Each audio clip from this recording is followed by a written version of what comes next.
오늘 함께 묵상할 하나님의 말씀은 마태복음 5장 33절에서 37절 말씀입니다. 마태복음 5장 33절에서 37절 말씀을 제가 읽도록 하겠습니다. 또 옛사람에게 말한 바 헛맹세를 하지 말고 내 맹세한 것을 주께 지키라 하였다는 것을 너희가 들었으나 나는 너희에게 이르노니 도무지 맹세하지 말지니 하늘로도 하지 말라 이는 하나님의 보좌이며 땅으로도 하지 말라 이는 하나님의 발등상이며 예루살렘으로도 하지 말라 이는 큰 임금의 성이며 내 머리로도 하지 말라 이는 내가 한 터럭도 희고 검게 할 수 없음이라. 오직 너희 말은 옳다 옳다 아니라 아니라 하라. 이에서 지나는 것은 악으로부터 나느니라. 아멘. 맹세는 나쁜 것이 아닙니다. 구약 성경을 보면 중요하고 심각한 문제를 놓고 약속을 할 때 상대방이 과연 그 약속을 잘 지킬 수 있을지 그런 의심이 간다면 맹세를 해서 서로의 마음을 안심시키라고 성경은 그렇게 말씀합니다. 또 어떤 문제를 놓고 시시비비를 가려야 하는 일이 벌어졌을 때에도 맹세를 통해서 그 분쟁을 잠재우고 서로를 믿어주라고 그렇게 말씀하십니다.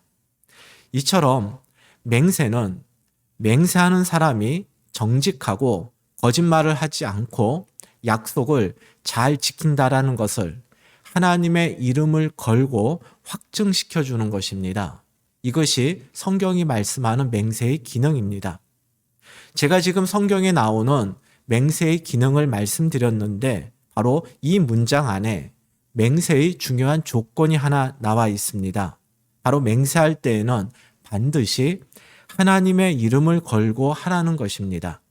신명기 6장 13절 말씀입니다. 내 하나님 여호와를 경외하며 그를 섬기며 그의 이름으로 맹세할 것이니라.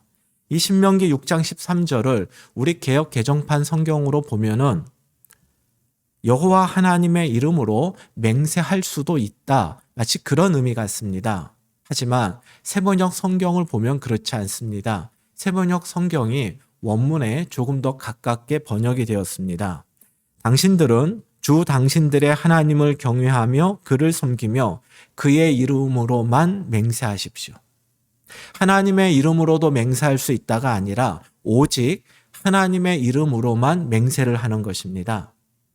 하나님의 이름으로만 맹세를 하라 하는 이 규정에는 세 가지 의미가 담겨 있습니다. 첫째로 맹세한 내용은 반드시 지켜야 한다는 얘기입니다.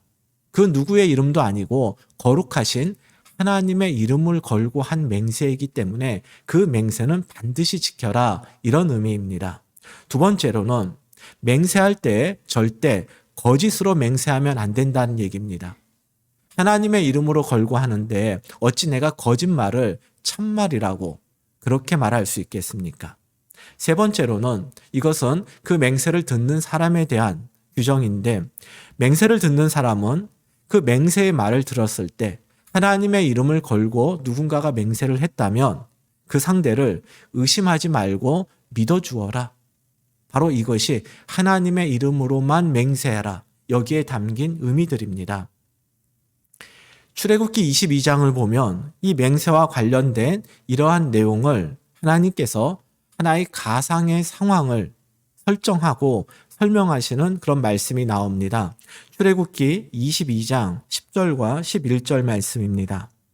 사람이 낙이나 소나 양이나 다른 짐승을 이웃에게 맡겨 지키게 하였다가 죽거나 상하거나 끌려가도 본 사람이 없으면 이게 어떤 하는 가상의 상황입니다. 이런 상황이라면 두 사람 사이에 맡은 자가 이웃의 것에 손을 대지 아니하였다고 여호와께 맹세할 것이요 그 임자는 그대로 믿을 것이며 그 사람은 배상하지 아니하려니와. 어떤 사람이 며칠 동안 집을 비우게 되었고 그래서 이웃에게 자신의 가축을 맡겼습니다. 그런데 그 가축의 일부가 죽거나 다치거나 없어졌습니다. 아무도 본 사람이 없고 도대체 이런 일이 어떻게 벌어졌는지 아무도 모릅니다. 이웃의 부탁을 받았는데 이런 일이 벌어졌으니 부탁받은 사람은 얼마나 답답하겠습니까? 또 자기에게 잘못이 없음을 어떻게 증명해야 할지 또 걱정이 되지 않겠습니까? 하나님께서 바로 이런 경우에 가르쳐 주신 해결책이 하나님의 이름으로 맹세하라는 것입니다. 가축을 맡아준 이웃에게 잘못이 없는 것이 확실하다면 그 사람은 하나님의 이름을 걸고 가축의 원주인에게 나는 이 일에 대해서는 잘못이 없다, 책임이 없다 맹세하라는 것입니다. 그리고 그 맹세를 들은 사람은 하나님의 이름으로 한 맹세이니 그 맹세를 의심하지 말고 믿어주라는 것입니다. 이처럼 하나님의 이름으로 행한 맹세는 이웃 간의 의심으로 분쟁이 생길 그 위기를 극복하는 좋은 해결책이 됩니다. 하나님께서 이런 의미로 맹세를 허락하신 겁니다. 신명기 6장 13절 말씀을 다시 한번 보도록 하겠습니다. 내 하나님 여호와를 경외하며 그를 섬기며 그의 이름으로 맹세할 것이니라.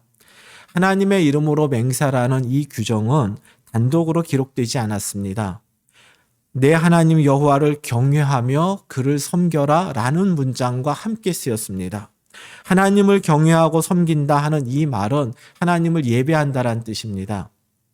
즉, 맹세는 사사로운 일이 아니라 하나님을 예배하는 것만큼이나 종교적이고 공적인 행위란 뜻입니다. 사사로운 일에 맹세를 남발하지 말고 공적인 일에 제한적으로 이 맹세를 하라 하는 의미가 바로 이 안에 담겨져 있는 것입니다.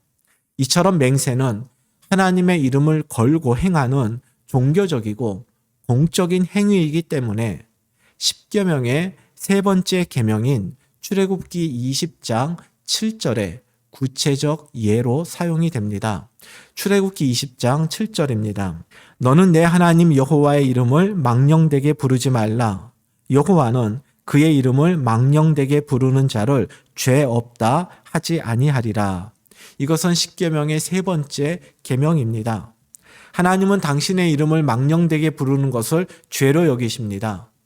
하나님의 이름을 망령되게 부르는 것은 바로 이런 경우를 말합니다. 하나님의 이름을 걸고 맹세한 후 그 맹세를 지키지 않거나 거짓으로 맹세하는 것, 이것이 하나님의 이름을 망령되게 부르는 대표적 경우입니다.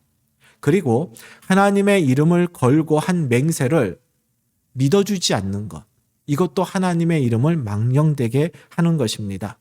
또한 개인의 사사로운 이익을 위해서 하나님의 이름을 걸고 맹세를 남발하는 것, 이것도 하나님의 이름을 망령되게 부르는 것입니다. 그렇기 때문에 이스라엘 백성들은 맹세를 할 때에는 신중하고 거짓 없이 하나님의 이름을 걸고 해야 했습니다.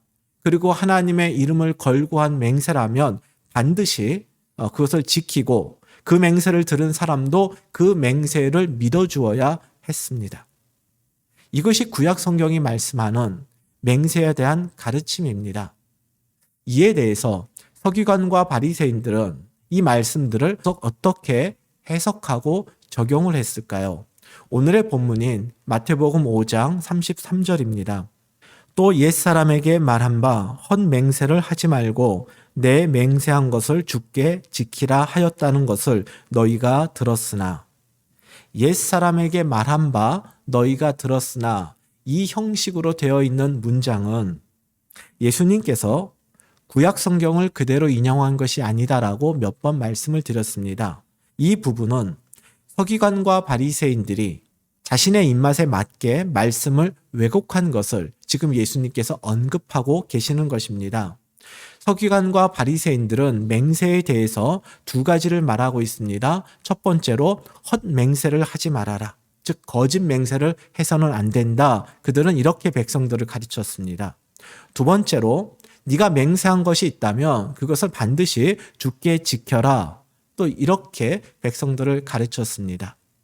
여러분이 보시기에 지금 서기관과 바리새인들의 이 가르침에 뭐가 문제가 있다고 생각하십니까?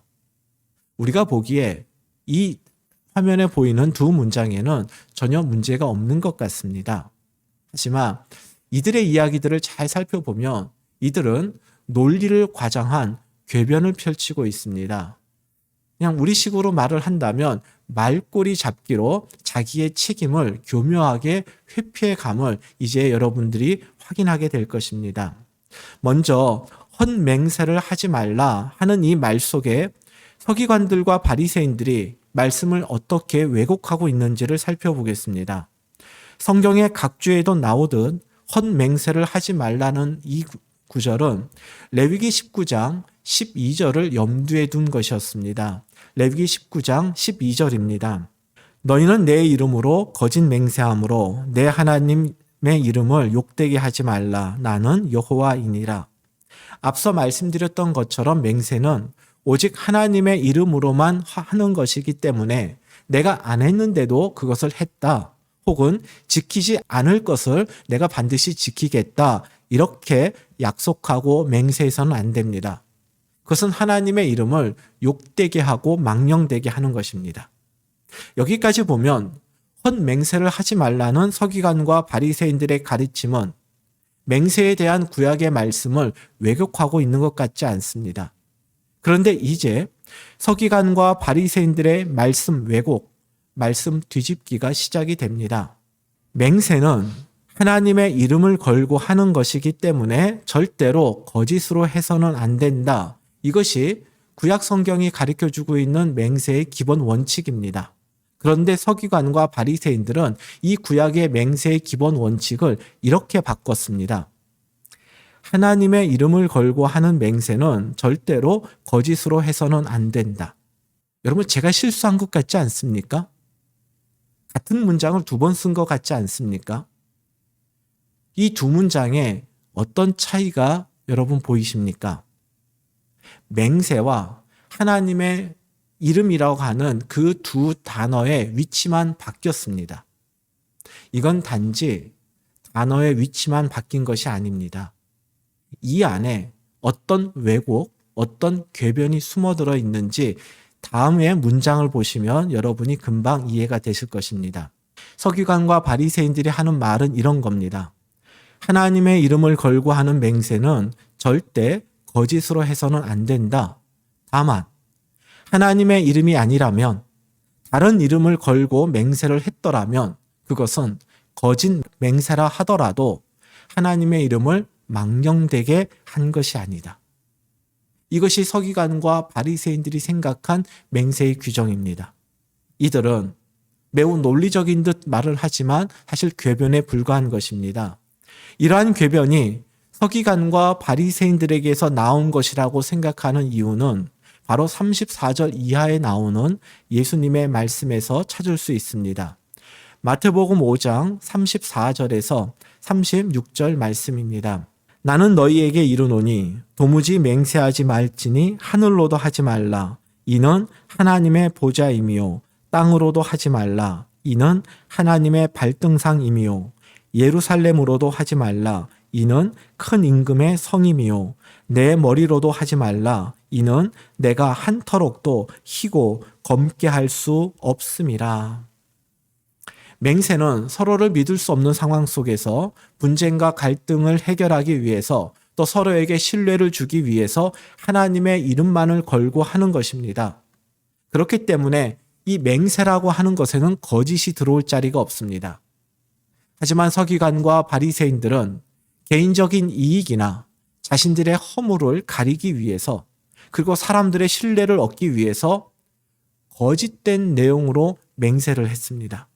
그런데 거짓된 내용으로 맹세를 할 때 하나님의 이름을 걸고 하자니 그것이 그들에게도 부담스러웠습니다. 왜냐하면 십계명의 3번째 계명을 어기는 것이기 때문입니다. 그래서 이들은 자신들의 거짓된 맹세에 면죄부를 주기 위해서 맹세를 2가지로 나눕니다. 하나님의 이름으로 하는 맹세와 하나님이 아닌 다른 이름, 즉 피조물의 이름을 걸고 하는 맹세로 나누었습니다. 그래서 하나님의 이름을 걸고 하는 맹세는 절대로 거짓이 들어가면 안 된다. 그리고 피조물의 이름으로 하는 맹세에 대해서는 거짓 내용이 들어가도 그것은 하나님을 망령되게 하는 것이 아니다. 십계명의 세 번째 계명을 어긴 것이 아니다. 이렇게 분류를 하고 백성들에게 가르쳤습니다. 바로 이때 이들이 하나님 대신 언급했던 것들이 34절 이하에 나오는 하늘, 땅, 예루살렘과 같은 것이었습니다. 하늘과 땅, 그리고 예루살렘은 사람들에게 꽤 권위가 있는 대상이었기 때문에 사람들은 자신들의 맹세에 신뢰감을 갖게 하는데 부족함이 없었습니다. 그래서 예수님께서는 이들이 하늘이나 땅, 예루살렘의 그 권위에 의지해서 자신의 정직함을 증명하되 그 안에 거짓이 들어있음을 보시고 바로 그런 것들로 맹세하지 말라고 말씀하신 것입니다. 예수님은 권위 있고 웅장해 보이는 이 피조물을 걸고 맹세해서는 안 되는 이유를 이렇게 설명하십니다. 하늘은 하나님의 보좌이기 때문이다.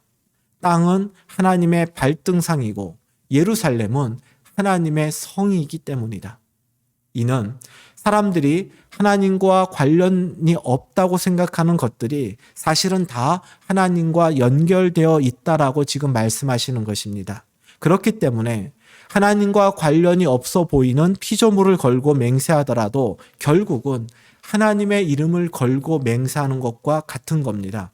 그래서 자신의 거짓 맹세에 면죄부를 주기 위해 피조물의 이름을 걸고 한 이 맹세 역시 하나님의 이름을 망령되게 하지 말라는 십계명의 세 번째 계명을 어기는 것이 됩니다.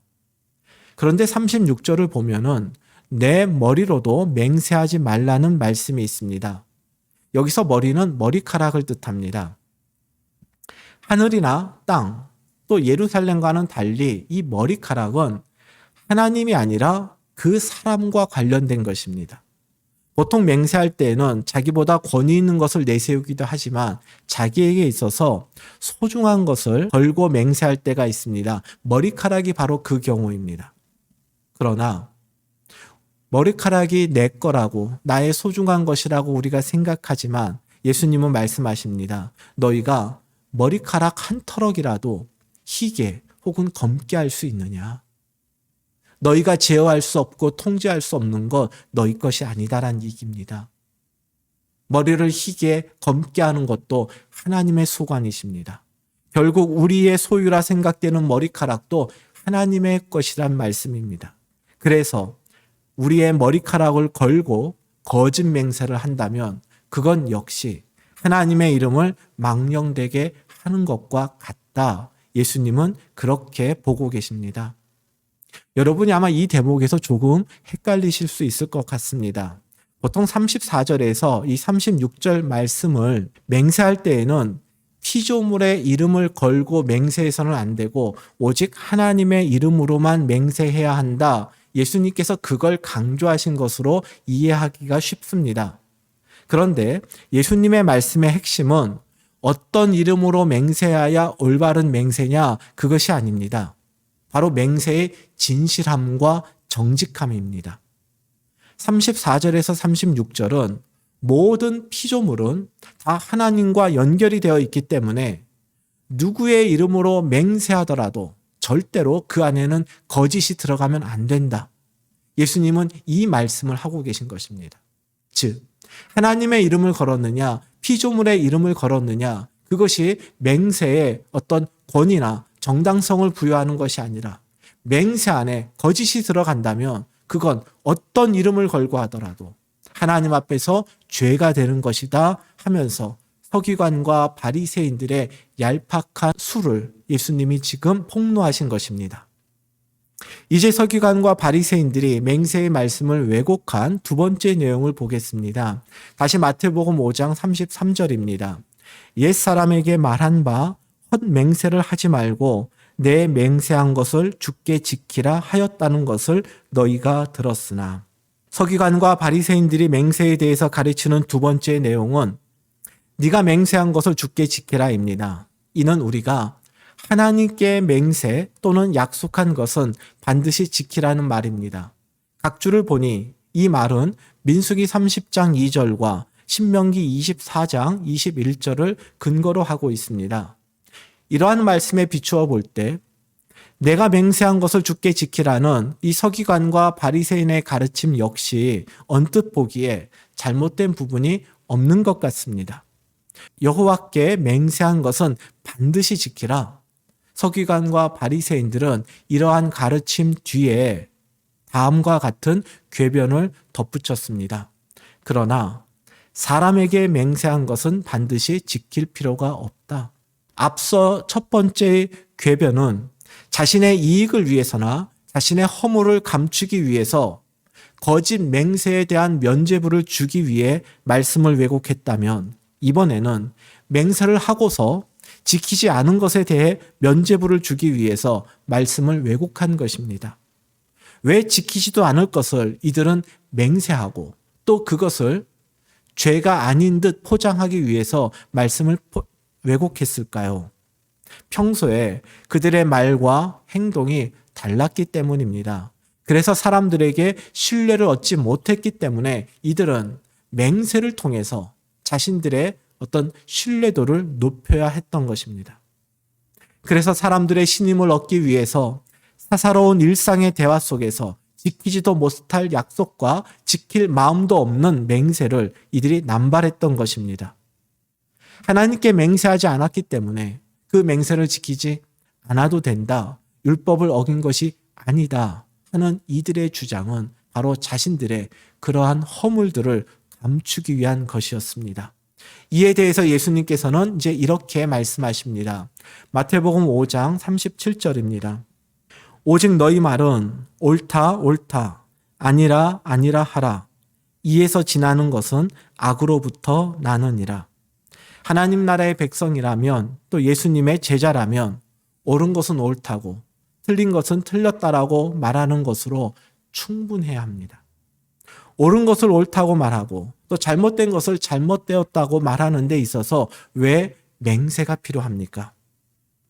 우리가 맹세를 해야만 사람들이 우리의 말을 믿어준다면 이것은 우리가 그만큼 진실되고 정직하게 살지 못했다라는 의미입니다. 성경에서 말씀하는 맹세는 우리의 일상생활 속에서 흔히 볼 수 있거나 아무 때나 누구에게 쉽게 할 수 있는 것이 아니었습니다. 이 맹세하다로 번역된 히브리어 동사는 오직 수동태로만 사용되는 동사입니다. 이것은 맹세하는 것이 우리가 주도할 수 있는 성질의 것이 아니란 이야기입니다. 우리는 맹세하는 것에 대해서 늘 수동적이어야 합니다. 우리가 원할 때 언제든지 할 수 있는 것이 아니라 맹세하지 않으면 안 되는 상황들, 예를 들어 법정에서 내가 증인으로 섰을 때에 그때 법정에서는 나에게 맹세를 요구합니다.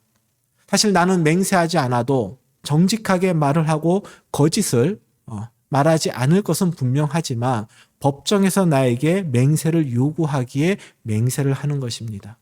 예수님께서도 빌라도 법정에서 바로 그러한 이유로 맹세를 하셨습니다. 그렇기 때문에 예수님께서는 사람들의 신뢰와 신임을 얻기 위해서 맹세를 남발하는 이 서기관과 바리새인들의 행태를 보시며 제자들에겐 맹세가 아니라 진실하고 정직한 언행으로 사람들의 신뢰와 신임을 받으라고 말씀하신 것입니다.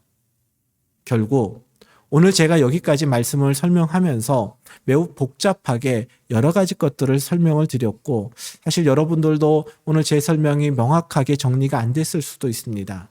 하지만 메시지는 매우 명확합니다. 정직하게 살아라.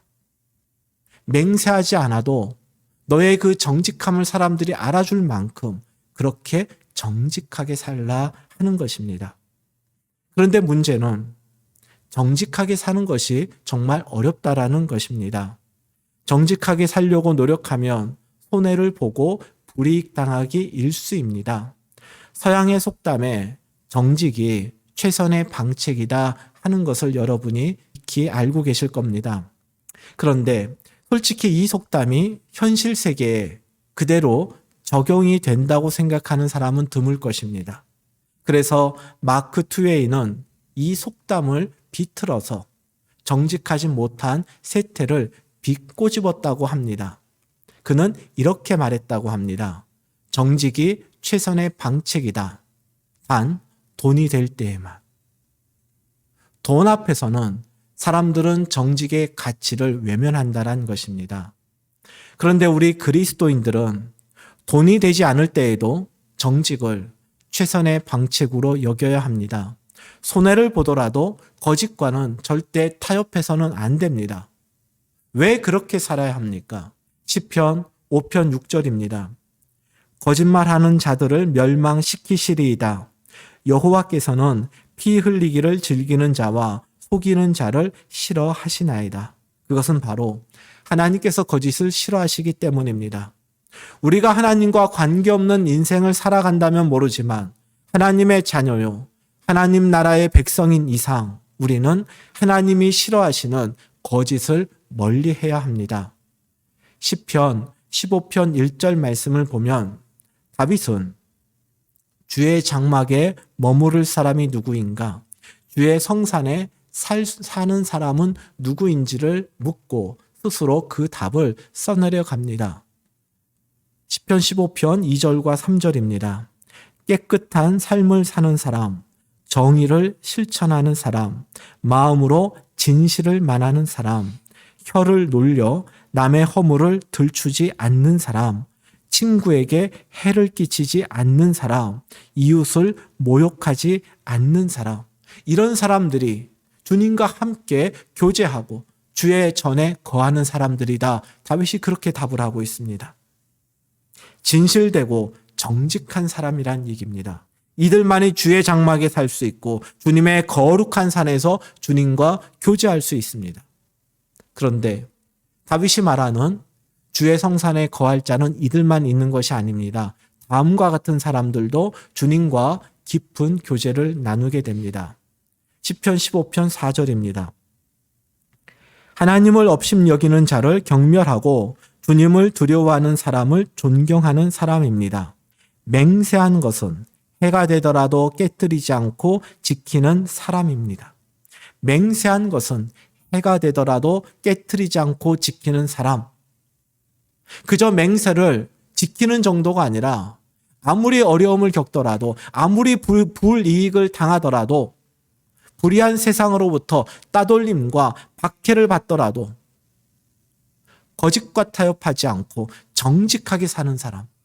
그가 바로 주의 장막에 거하고 주의 거룩한 산에 오를 수 있는 사람입니다.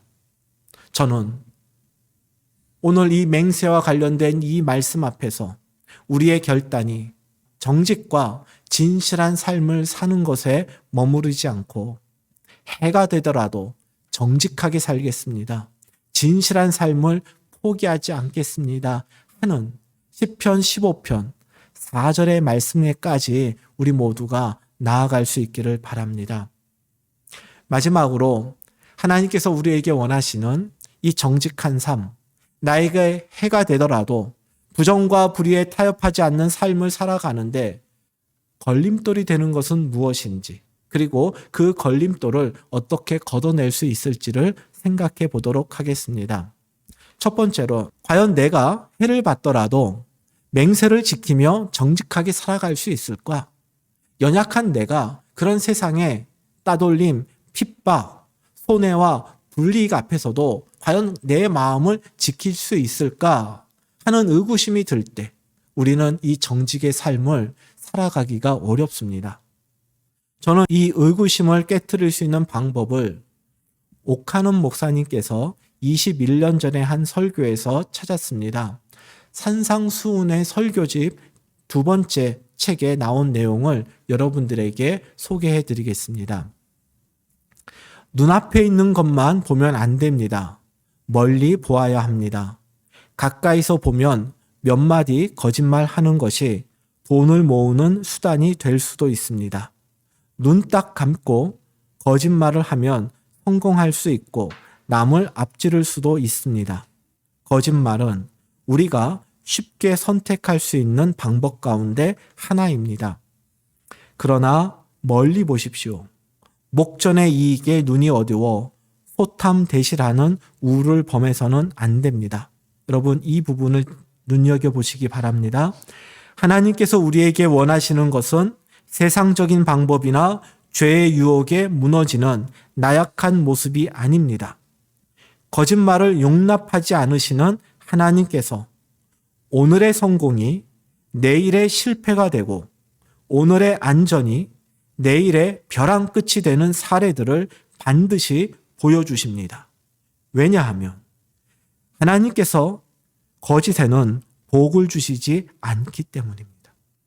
눈앞의 이익에 집착하면 하나님께서 원하시는 정직한 삶을 살지 못합니다. 그래서 멀리 보라고 하십니다. 하나님은 거짓으로 이룬 오늘의 성공을 반드시 내일의 실패로 만드시어 거짓과 불의를 심판하는 분임을 우리가 믿을 때 우리는 우리에게 허락된 오늘이라는 이 시간을 정직하게 살 수 있고 과장된 맹세 없이도 사람들에게 믿음과 신뢰를 줄 수 있는 것입니다.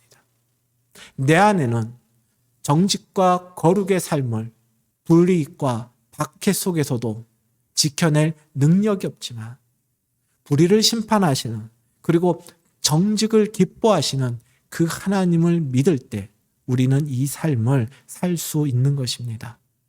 두 번째로 하나님은 우리가 세상에서 어려움을 겪는 것을 혹시 즐기시는 분은 아닌가 하는 의구심이 들 때 우리가 정직한 삶을 살아가기가 어렵습니다. 그런데 하나님은 결코 우리의 불행을 즐기시는 분이 아닙니다. 하나님은 우리에게 좋은 것, 그것도 가장 좋은 것을 주길 원하시는 분이십니다. 신명기 6장 18절 이하의 말씀입니다. 여호와께서 보시기에 정직하고 선량한 일을 행하라. 그리하면 내가 복을 받고 그 땅에 들어가서 여호와께서 모든 대적을 내 앞에서 쫓아내시겠다고 내 조상들에게 맹세하신 아름다운 땅을 차지하리니 여호와의 말씀과 같으니라. 하나님께서 우리에게 정직한 삶을 요구하시는 것은 우리를 괴롭히거나 우리를 어려움에 빠뜨리려고 하신 것이 아닙니다. 하나님께서 준비하신 복을 우리가 누릴 수 있는 비결이 정직이기 때문에 우리에게 정직한 삶을 요구하시는 것입니다. 오카노 목사님께서 멀리 봐야만 거짓을 물리치고 정직하게 살 수 있다라고 말씀하실 때 바로 이 멀리 보라고 하는 것은 세상이 주는 일시적 행복을 추구하지 말고 하나님이 주시는 영원한 행복을 바라보라는 바로 그 의미인 것입니다. 마지막 세 번째로 나 하나 정직하고 의롭게 산다고 해서 거짓과 불의가 판치는 이 세상이 변하겠는가 하는 의구심이 들 때 그것이 우리를 정직의 길에 걸림돌이 되는 것입니다. 내가 믿음을 지키며 세상과 타협하지 않을 때 가까운 사람들에게 듣는 말은 격려와 응원의 말이 아닙니다. 그런다고 세상이 바뀌냐? 너만 손해본다. 적당히 눈치 보면서 네 이익을 챙겨라. 우리는 우리 주변 사람들에게조차 이런 말을 듣습니다. 저도 개인적으로 믿음의 결단을 실천하는 데 있어서 바로 이러한 의구심, 나 하나 바르게 산다고 교회가 바뀌겠는가, 세상이 바뀌겠는가, 바로 이런 의구심이 들 때 이것이 제 믿음의 결단을 지속하는 데 가장 큰 걸림돌이 됩니다. 저는 그럴 때마다 제 안에 의구심과 회의감이 들 때마다 예레미야서 4장 2절 말씀을 붙잡고 하나님께 기도를 합니다. 그 말씀은 이렇습니다. 내가 주님의 살아계심을 두고 진리와 공평과 정의로 서약하면 세계 만민이 나 주를 찬양할 것이고 나도 그들에게 복을 베풀 것이다. 우리가 하나님의 이름을 걸고 진리와 공평과 정의롭게 사는 것을 맹세하고 또 그 맹세를 지켜갈 때에 당장은 세상에서 손해를 보고 따돌림을 당하는 것처럼 보일 것입니다. 세상은 전혀 요동도 하지 않을 것처럼 그렇게 견고해 보일 것입니다. 그러나 묵묵히 믿음의 길을 걸어가고 정직한 삶을 지켜가는 하나님의 백성들을 보고 세상 만민은 하나님께로 돌아와 하나님을 찬양하게 될 것입니다. 내가 그 길을 살아서 그들이 변하는 것이 아니라 바로 내가 있는 그 자리에서 작은 몸짓으로 정직의 삶을 살고자 애쓰는 하나님의 백성들을 통해 하나님께서 세상을 변화시키실 것입니다. 즉 예레미야서 4장 2절 말씀은 우리의 작은 변화를 하나님께서 세상 변화의 촉매제로 사용하신다라는 말씀입니다. 저는 이 말씀을 믿기에 저의 연약함과 저의 한계를 느낄 때마다 저를 통해서 저뿐 아니라 내가 있는 이 세상을 하나님께서 변화시켜 주시기를 기도합니다. 물론 눈앞의 현실만 보면 이런 변화를 기대하기가 어렵습니다. 그러나 성도는 눈에 보이는 현실로만 실현 가능성을 판단하는 사람들이 아닙니다. 하나님에게는 불의한 오늘의 성공을 내일의 실패로 만드실 능력이 있습니다. 하나님에게는 우리의 작은 변화를 통해서 세상을 변화시킬 능력이 있습니다. 이 하나님을 믿고 우리 각자가 지금 있는 자리에서 맹세 없이도 참됨과 진실함을 인정받을 수 있도록 우리 정직하게 살아가십시다. 이것이 하나님께서 예비하신 하나님의 복을 누리는 비결입니다. 그뿐 아니라 우리의 가정과 교회, 우리의 연구실과 학교, 그리고 우리나라가 새로워지는 첫 단추가 될 것입니다. 저와 여러분의 정직하고 진실한 삶으로서의 변화가 우리의 가정과 교회, 또 학교와 이 나라를 새롭게 변화시키는 하나님 은혜의 통로로 쓰임받게 되기를 주님의 이름으로 축복합니다. 기도하겠습니다. 하나님 아버지, 지금 시대는 세상뿐 아니라 교회에서조차 정직은 시대에 뒤떨어진 유물로 취급받고 있습니다. 기독교와 교회가, 그리고 교회의 직분이 정직의 보증수표가 아니라 의심과 불신의 상징으로 전락한 지 오래입니다. 거룩하신 하나님의 이름을 더럽히고 망령되게 만든 저희들의 거짓과 불의함을 회개하오니 용서하여 주십시오.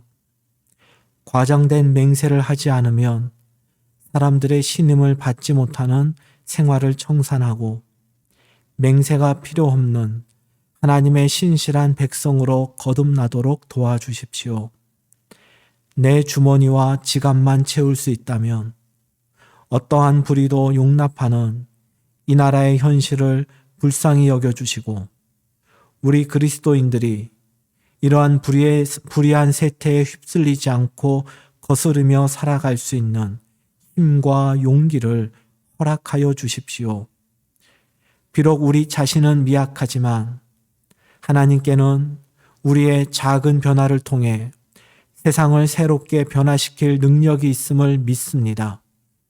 그 하나님을 믿고 불의와 타협함으로 얻을 수 있는 많은 이익을 포기하고 정직한 적은 이익에 만족하려 하오니 저희의 결단이 흔들리지 않도록 붙잡아 주시고 또 저희들의 변화된 모습을 통해 저희들의 가정과 교회와 학교와 이 나라를 정직하게 거룩하게 변화시켜 주십시오.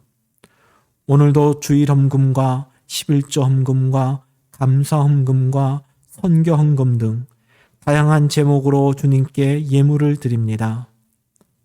제목은 달라도 모든 헌금에는 하나님의 자녀들의 정직한 땀과 믿음과 감사의 고백이 담겨 있사오니 기쁘게 받아주시고 하나님의 사랑을 전하고 하나님의 나라를 확장하며 이 나라를 새롭게 하는 하나님의 역사의 도구로 사용하여 주옵소서. 예수님 이름으로 기도하오며 우리 주 예수 그리스도의 은혜와 아버지 하나님의 크신 사랑하심과 성령님의 도우심과 인도하심이 세상이 주는 일시적인 행복을 위해 거짓과 불의에 타협하기를 거절하고 하나님께서 정직한 자에게 주시는 하나님의 영원한 복을 사모하며 이 땅에서 정직하고 진실된 삶을 살아가길 소망하고 다짐하는 하나님의 자녀들 위해 이제로부터 영원까지 함께 하시기를 간절히 축원하옵나이다. 아멘.